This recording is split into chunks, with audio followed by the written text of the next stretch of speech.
দরকার হলে তার বাসার সামনে আমি কাজ করব, আম বিক্রি করব। হ্যাঁ, মানে হয় না আমার যেমন ছিল এরকম একটা প্রেমিকার বিষয় ছিল কৈশোর বয়সে। আপনার তো হলিউডের মুভিতে অভিনয় করার কথা, এটাকে নিয়ে আলোচনা করছেন না, আপনি অভিনয় নিচ্ছেন না, থাকে এক্সপেরিমেন্টাল।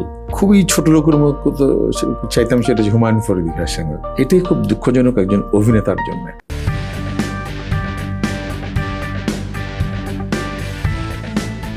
প্রিয় দর্শক, আমরা আমাদের স্টুডিওতে আজকে এমন একজন অতিথিকে আমন্ত্রণ জানিয়েছি অ্যাভিনিউ টু সাকসেস প্রোগ্রামে। আজকে আমাদের সাথে অতিথি আছেন জনপ্রিয় অভিনেতা শহীদুল আলম সাচ্চু। চলুন আমরা বাকি গল্প শুনি। সাচ্চু ভাই, আমি একটা জিনিস আপনাদেরকে বলি, আমার এর পরের বিল্ডিংটা হচ্ছে আমাদের রিয়েল এস্টেটের বিল্ডিং, ওটা আমাদের নিজস্ব বিল্ডিং। ও বিল্ডিং এর নিচে একটা ফ্লোর আছে যেখানে আমি অনেকদিন দেখেছি থিয়েটারে, এখানে আপনার এই যে কবির ভাই ছিলেন আমাদের সাথে, তো এখানে যারা নাটক করছেন ওখানে কিন্তু রিহার্সেল করে এবং ওই জায়গাটা আমার। আচ্ছা, বাহ। আমি কোনো পেমেন্ট বা কোনো ভাড়া হিসেবে আমি নিজে দেখি যে নাটক স্ক্রিপ্ট পড়ছেন, আমি নামগুলো ভুলে গেছি, বাংলাদেশ থেকে অনেক বড় বড় নাট্য অভিনেতারা এসছেন, ওখানে রিহার্সেল করছেন। বাহ, খুব ভালো। আমরা কিন্তু এই জায়গাটা দিতে চাচ্ছি আপনাকে, কিন্তু পেমেন্ট করে জায়গাটা, আমার জায়গাটা নিচ্ছেন না। ওখানে এসি থেকে সুন্দর জায়গা আমি দেখাবো আপনাদের। আচ্ছা, খুব ভালো। এই জিনিসগুলো তো আমরা আপনাদেরকে দিচ্ছি, সাপোর্ট দিচ্ছি। এখন আমি যেহেতু নাটকের লোক না বা সিনেমার লোক না, বাট আমার ইন্ডাস্ট্রি আছে, আমার বিজনেস আছে, আপনাদের থেকেও যদি আমরা দর্শককে নিয়ে একটা ভালো কিছু করতে পারি, মানে যদি চায় উৎসবের মতো মুভিটা আমরাও প্রডিউস করতে পারি, একদম তাই, ঠিক আছে, তখন কিন্তু জায়গাগুলোর অ্যাভিনিউ বাড়বে। আমাদের আমেরিকার মতো জায়গা থেকে আমরা একটা প্রোডাকশন হাউস করা, ইটস নট ভেরি ইজি। আপনার ওখানে 120 টাকা মিলে এখানে $1 হয়, তো এখানে $1000 যদি আমি কোনো কারণে খরচ করি, প্রায় আপনার ওখানে 1 লাখ টাকা খরচ হয়ে যাচ্ছে, 1,20,000 টাকা খরচ হচ্ছে। সেটাও আমরা কিন্তু করছি যদি আপনার দর্শক দেখে। আর সেই জন্য দর্শকের কাছে আপিল করলাম, আমি নিজেও দর্শক হিসেবে বললাম যে আমি দর্শকের একাংশ। তো আপনার একটা ইচ্ছা ছিল যে হুমায়ুন আহমেদ স্যারের সাথে, হুমায়ুন আহমেদ স্যারের সবাই দর্শক, সবাই ফ্যান, আমি নিজেও ওনার মতো ভিলেন হতে চাইতাম।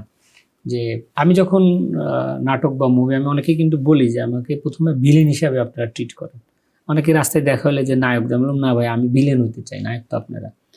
তো এরকম নায়িকা কোনো যার সাথে আপনার ইচ্ছা ছিল অভিনয় করার বা স্ক্রিন শেয়ার করার?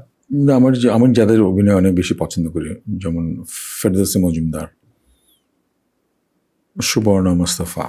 সুবর্ণা মুস্তাফা তো সবারই একসময় বা হ্যাঁ, মানে এই সবার সাথে অভিনয় হয়েছে, নিমা রহমান, মেহজাবিন চৌধুরী, বা এখন যারা করছে, মানে আমার সবার সাথে আল্লাহর মধ্যে অভিনয়। এটা একটা টেকনিক্যালি উত্তর দিলেন যে আসলে অনেক, কিন্তু আমার ক্রেজ থাকে সেরকম কোনো, আমার মিডিয়ার, আমার কারোর প্রতি এরকম ক্রেজ নেই। আমার মজার ক্রেজ ছিল ইন্টারেস্টিং, এটা সবাই হাসবে, আপনি এরকম চাপ দেওয়া তো একটু মনে পড়লো। সেটা হচ্ছে যে ফিল্মের আমাকে সিমলাকে দেখলে আমার কাছে নায়িকা মনে হতো।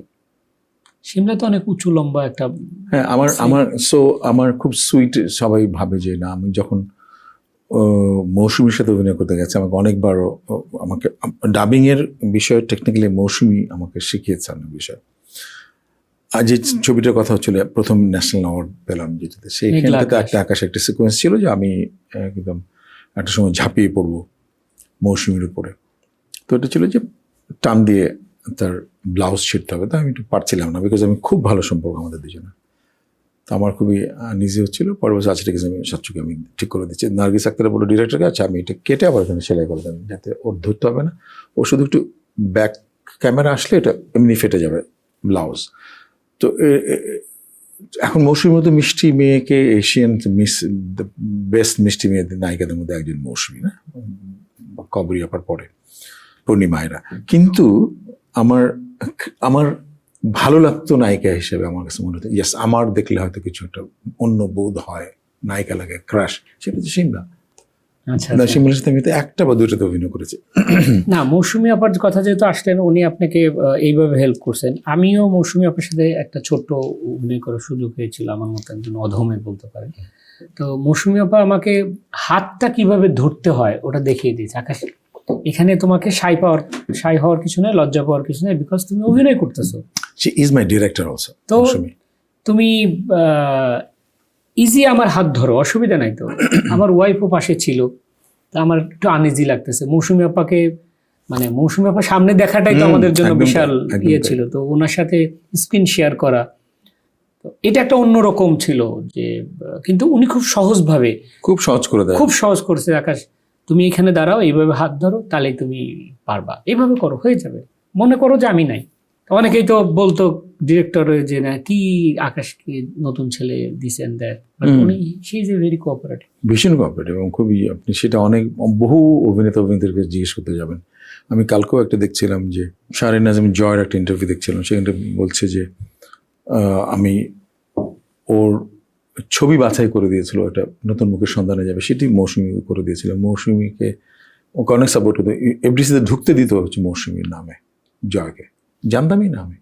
আচ্ছা ভাই, আপনাকে ধন্যবাদ। আমাদের একটা ছোট্ট বিজ্ঞাপন বিরতিতে যেতে হবে, বিরতির পর আমরা ফিরে আসব।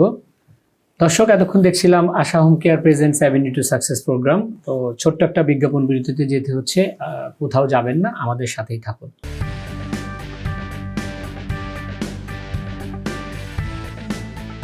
দর্শক, আবারও স্বাগত জানাচ্ছি Asha home care presents avenue to success প্রোগ্রামে। আজকে আমাদের সাথে অতিথি আছেন জনপ্রিয় অভিনেতা শহীদুল আলম সাচ্চু। চলুন আমরা বাকি গল্প শুনি। সো আজকে আমি বলছি যে আমাকে অনেক কিছু শিখেছে, এবং ওর প্রথম ডিরেক্টর হিসেবে ফিল্মে যেটা তৈরি হয়েছে সেখানটাও আমাকে কাস্ট করেছে। সো ফ্যান্টাস্টিক রিলেশন আমাদের, খুবই আন্তরিক রিলেশন। এবং আমি তার এই যে সাপোর্টিভ অ্যাক্টর হিসেবে সাপোর্টিভ, এবং ডিরেক্টর হিসেবে যা অ্যাঙ্গেল যা বোঝে, বহু অনেকের চেয়ে খুব ভালো বোঝে টেকনিক্যালি 9%। মৌসুমী কোথায় অ্যাঙ্গেল বসাতে হবে সে অনেক ভালো বোঝে, না এডিটিং বলেন যে, ওরে বাবা সব বোঝে। আর একটা মজার জিনিস হচ্ছে যে আপনি প্রত্যেকটা অভিনেতারই একটা মানে ক্ষুধা থাকে যে আমি এই ক্যারেক্টারটা করতে চাই। আপনার কি এখন পর্যন্ত এরকম কোন একটা, বা আপনি করে ফেলেছেন যে আমার আর? না, আমার এখনো অনেক চরিত্র করার বাকি আছে। যেমন ধরেন যে আমি মোশাররফ করিমের একটা ওটিটির একটা প্রোডাকশন থেকে মনে হচ্ছে ট্রাক ড্রাইভার, তো আমি ট্রাক ড্রাইভার করেছি, কিন্তু ওই লেন্থটা এত কম ছিল, কিন্তু ওর এটাতে খুব ভালো ছিল, অনেক দূর চালাতে হচ্ছে, বিভিন্ন ক্যারেক্টার উঠতেছে ট্রাকে, খুব ভালো লেগেছিল। তো আমার ট্রাক ড্রাইভারের খুবই শখ যে একটা যে ট্রাক ড্রাইভার করতে হবে। আমি হয়তো মানে আপনার তো কিছুটা মেকআপ করলে ড্রাইভার মতন নিয়ে হ্যাঁ, আমাকে আসলেন, দেখলে lookটা- আমাকে আরেকজনের যেটা কথা বলেছিলাম যে হুমায়ুন ফরিদ স্যার ভৃত্য হতে চেয়েছিলাম, সেটা হচ্ছে অধ্যাপক আবদুল্লাহ আবু সাইদের, যে ওনাকে আমি দিনের অর্ধেক বেলা দিব যেহেতু বই পড়ার কর্মসূচির জন্য। তো ওই স্যারই আমাকে বলতেন যে তোকে দেখলে তো জলদস্যুর মতো লাগে, villain। কিন্তু বলছে যে তারপরে এই জলদস্যুর প্রেমে কেন যে কিশোর কিশোরীরা পড়ে যায় বুঝি না, তোর মধ্যে কি আছে, বলে সবসময় হেসে থাকবে, যে জন্য তোর হাসির জন্য বোঝে না। সো স্যার আমি হচ্ছে যেটা আপনি হাসির কথাটা বলেছি যে হ্যাঁ। তো স্যার এটা সবসময় বলতেন যে একটু হাসিটা বন্ধ করে দিয়ে তো জলদস্যুর মতো লাগে।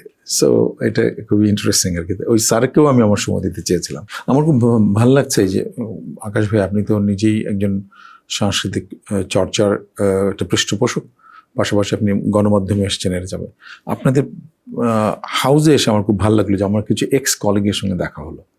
তার মানে আজকে আমাদের বেড়ে ওঠাটার যে জায়গা যতটুকু জায়গায় এসেছি, এই সমস্ত কলিগদেরও কিন্তু কন্ট্রিবিউশন আছে আমাদের প্রতি,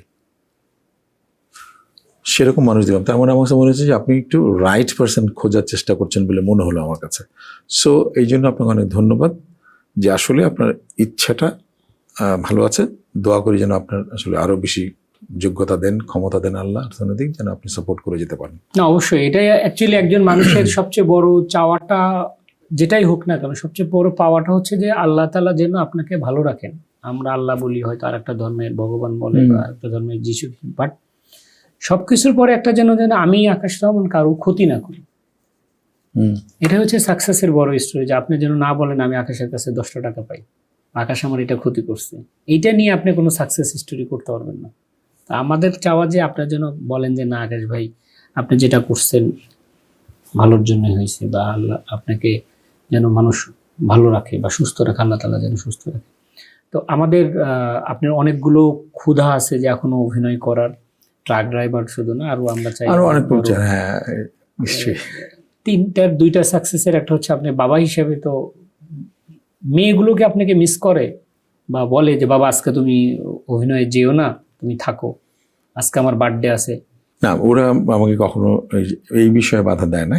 যেটা করে সেটা হচ্ছে যে আমি আমেরিকাতে আসার পরে একটুখানি একা একা থাকা বা অন্যান্য বিষয় নিয়ে একটুখানি ইয়েতে থাকাতে ওরা আরও ঠেলে যে তুমি তোমার অনেক বেশি উৎফুল্ল, অনেক বেশি ভালো থাকবে, তুমি এখানে শুরু করো। আমি একটু আস্তে শুরু করবো। আমি কিছু আমার অনেক কিছু চিন্তা, অনেকগুলো কাজের লিকুইড পর্যায়ে আছে, সেগুলো ঠিক করে নিই তারপরে।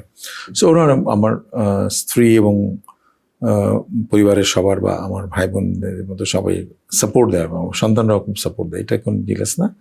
ছোট বাংলাদেশের কথা বলছি আমি। বাংলাদেশে না, ওরা ওই জায়গাটা ইয়ে করেনি কখনো, যে না আজকে যেও না, সেই জায়গাটা করেনি। ওরা খুবই জানে যে তাহলে আমি শুটিং করে এসে আবার ওদেরকে ফোন করবো, চলো যাই, কোথায় যাওয়া যায়, আত্মীয়দের বাড়িতে, আমার বোনের বাসায় বা ইত্যাদি, বা খালার বাসায় বা রেস্টুরেন্টে।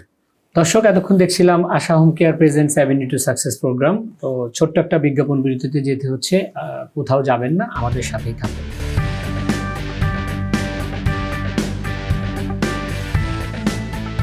দর্শক, আবারও স্বাগত জানাচ্ছি Asha home care presents avenue to success প্রোগ্রামে। আজকে আমাদের সাথে অতিথি আছেন জনপ্রিয় অভিনেতা শহীদুল আলম সাচ্চু। চলুন আমরা বাকি গল্প শুনি। তো সেটি যেতে করতাম, সেই জন্য তারা আসলে এই জায়গাটা কখনো এরকম করেনি, বলেনি। আর স্ত্রী হিসেবে উনি সাপোর্টিভ, আমার ওয়াইফ সাপোর্টিভ, যদিও একদমই দুই জায়গার মেরুর, একজন ডক্টর, একজন অ্যাক্টর। সো একজন মানুষ ডক্টর, হ্যাঁ, তো ভাবে যে ওদের আলাদা না, তা না। আমার দিক থেকে আমি খুবই লাকি দিক থেকে যে আসলে ফ্যামিলির জায়গা থেকে এই জায়গাটা বাধা নেই। সবচেয়ে বড় সাপোর্ট হচ্ছে ফ্যামিলির সাপোর্ট। আপনি যে কাজ করেন, যদি ফ্যামিলি আপনাকে সাপোর্ট দেয়, তাহলে you will be first success. একদম, বিকজ আমার বাবা মা সাপোর্ট দিয়েছেন, আমার স্ত্রী সাপোর্ট, বাচ্চারা সাপোর্ট। সো আমার সাপোর্টের দর্শকরা তো সাপোর্ট দিচ্ছে। আর দর্শকরা তো বাপরে বাপ, এটা আপনি কিছুক্ষণ আগে দেখলেন, আমি খুবই ভিতরে খুবই ভালো লাগলো আমার, খুবই। আর আমার খুব আরো বেশি ভালো লেগেছে আমার অনেকগুলো কাজের বিভিন্ন জায়গায় কলিগদের দেখে আর ভালো লাগছে। আপনার এখানে অনেক কাজের, অনেক বড় বড় কাজের, বাংলাদেশে অনেক বড় বড় কাজ, সেটা হচ্ছে 2.5 লাখ 3 লাখ মানুষ হয়েছে যে অনুষ্ঠানে, সেখানটা যারা কাজ করেছে সেরকম কিছু মানুষ আপনার সঙ্গে আছে। সো যারা এখনো সম্মান করে দর্শকরা বা বিভিন্ন মিডিয়ার মানুষরা, যে এত বড় ইভেন্ট সাচ্চু হয়ে করেছে, তো আমি যাদের দ্বারা করেছি তাদেরই একজনকে আপনার এখানে আছে, আপনার টিমে আছে, এটা দেখে খুব ভালো লেগেছে আপনাদেরকে। সাচ্চু ভাই, আমরা তো এটা একটা টাইমের প্রোগ্রাম থাকে, তো আমরা শেষ করব, অন্য একদিন আমরা আরো গল্প শুনবো অবশ্যই। তো সবসময় আমাদের গেস্টদের কাছে চাওয়া থাকে যে দর্শকদের, যেমন আজকের একটা জিনিস দর্শক জানে যে একটা থিয়েটার কর্মী বা একজন অভিনেতা হতে হলে তাকে কত ত্যাগ করতে হয়েছে, গয়না বিক্রি করতে হয়, তাদেরই করতে হয়। তো দর্শকদের যদি আপনি কিছু বলেন। দর্শকের উদ্দেশ্য তো কোনো কিছু না, দর্শকের কাছে চাওয়া, দর্শকরা তো আসলে আমাদেরকে বাঁচিয়ে রাখে। দর্শকদের কাছে যেটা বলা যায় যে আপনারা যেভাবে আমাদেরকে ভালোবাসেন, সেই ভালোবাসাটা আরো বেশি ভালোবাসতে হবে।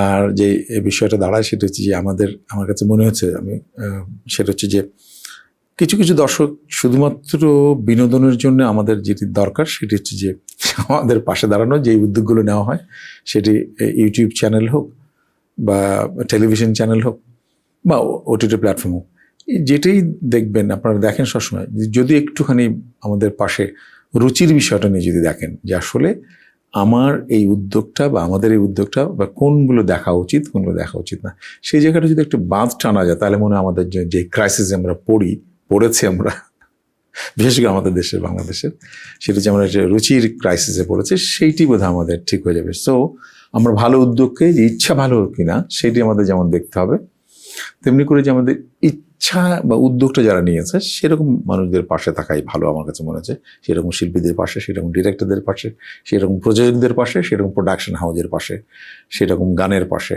সেরকম নাচের পাশে। সো আপনারা সবাই ভালো থাকবেন, আমাদের জন্য দোয়া করবেন। যারাই ভালো ভালো উদ্যোগ নেয়, যেমন এটিভি ইউএসএ বা আকাশ ভাইয়ের যে অন্যান্য যে সোশ্যাল কমিটমেন্টগুলো আছে, সেই রকম অনেক আকাশ ভাই যেন আরও জন্ম নেয় বা যারা আছে তাদের পাশে থাকবেন। সাচ্চু ভাই, আপনাকে আসলে এটিভির পক্ষ থেকে অনেক ধন্যবাদ জানাচ্ছি, কারণ আপনি জানি ফ্লোরিডাতে যাবেন, এর মধ্যেই আমাদেরকে একটু সময় দিয়েছেন। আমরা আপনার প্রতি কৃতজ্ঞ থাকব সারা জীবন। আপনারা আমাদের জন্য দোয়া করবেন। তো আমি একটু দর্শকদের কাছ থেকে বিদায় নিচ্ছি। প্রিয় দর্শক, এতক্ষণ আপনারা দেখছিলেন এটিভিএস এর program avenue to success, Asha home care presents. এতক্ষণ যে ভদ্রলোক বা যে মানুষটার সাথে আমরা কথা বলছিলাম, দুইবার জাতীয় চলচ্চিত্র পুরস্কার প্রাপ্ত, সবার থেকে আলাদা অভিনেতা, আমাদের সবার প্রিয় শহীদুল আলম চাচ্চু ভাই। তো চাচ্চু ভাইকে অনেক ধন্যবাদ। তো আগামী পর্বে আমরা এমন একজন মানুষকে নিয়ে আসবো যে তার গুণে নিজস্ব কর্মে সাকসেস, তার কাজে সাকসেস। ততক্ষণ আপনারা দেখতে থাকুন এটিভি ইউএসএ। এটিভি ইউএসএর ইউটিউব চ্যানেল সাবস্ক্রাইব করুন, এটিভি ইউএসএর ফেসবুকে লাইক দিয়ে আমাদের সাথেই থাকুন। ধন্যবাদ।